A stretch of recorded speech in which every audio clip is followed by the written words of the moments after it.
Good morning. Perhaps you're having your morning coffee like I am.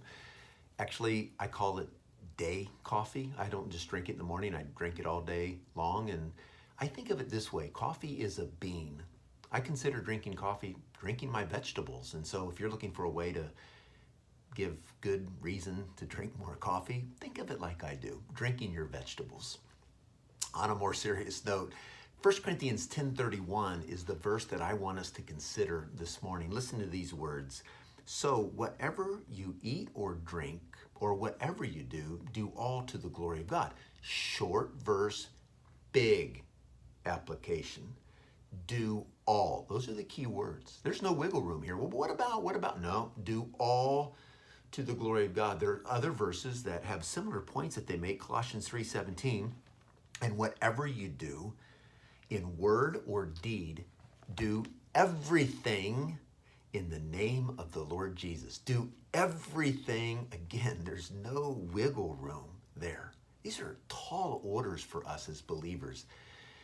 But I think it's possible for us to live that way. That's why God calls us to do it. Recently, a young lady who used to live with us, we've had several students live with us throughout the years, she sent me a video blog or whatever it's called. I don't know. It's called Up at 4 a.m. I like to get up early in the morning. So she said, haha, and this made me think of you. So video blog, I have no idea why someone would be so consumed with their own lives that they want to broadcast that out there for everyone to view. And I have no idea why anyone would be interested in that whatsoever. I'm old. I don't get these kind of things. But generally, if someone sends me something, I'll view it, I'll read it. And so I did. I read it all the way to the end, his condensed day, and I was glad I did. I actually picked up on his motto, which was, how you do one thing is how you do everything. And what he was saying was, he's going to approach every moment of his day with absolute tenacity, because how you do that one thing is going to define who you are as a person. And we have other ways that we say this. For instance, we might say things like, who you are in private is who you really are. Or we might also have an approach, the person who can be trusted with little things can be trusted with bigger things. At Biola, when I give an exam, I know there can be a propensity to cheat. And so I'll even say to them, I know that you might want to get a short-term reward right now and cheat, but I want to encourage you with this. I want to exhort you with this.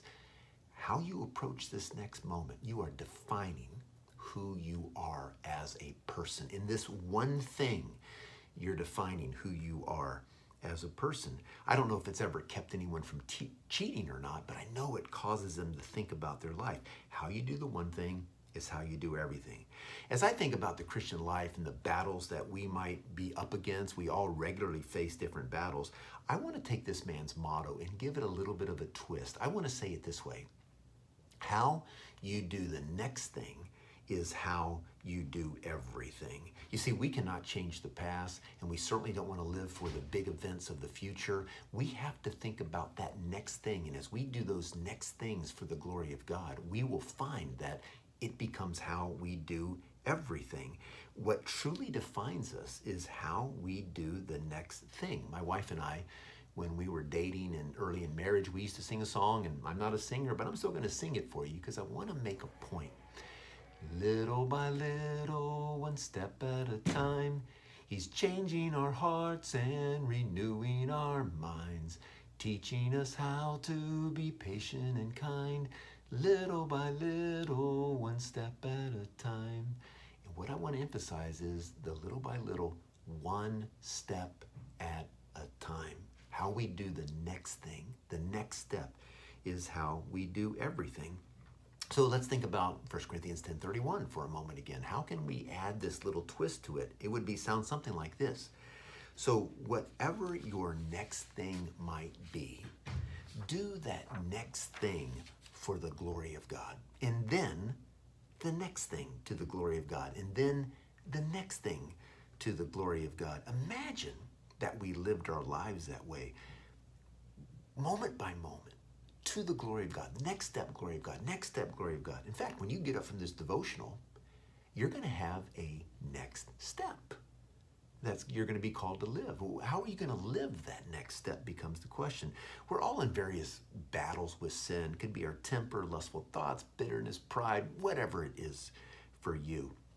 Sin is not so much an event as it is a journey. It's a process. We've even been learning this in James. Think about what we learned. We are lured and enticed by our own desire, then that is conceived, and that's that which brings forth sin. Desire, conception, sin.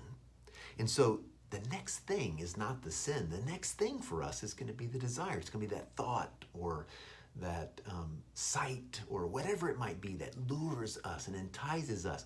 We've got to do that next thing to the glory of God. That's what keeps the conception and the sin from happening.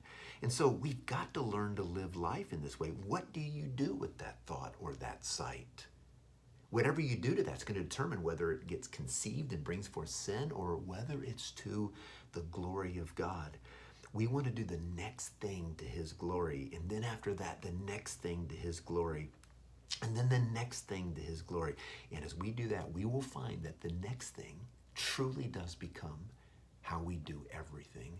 May God bless your day, and as you get up from this devotional, may the next thing you do be to the glory of God, and the next thing to the glory of God.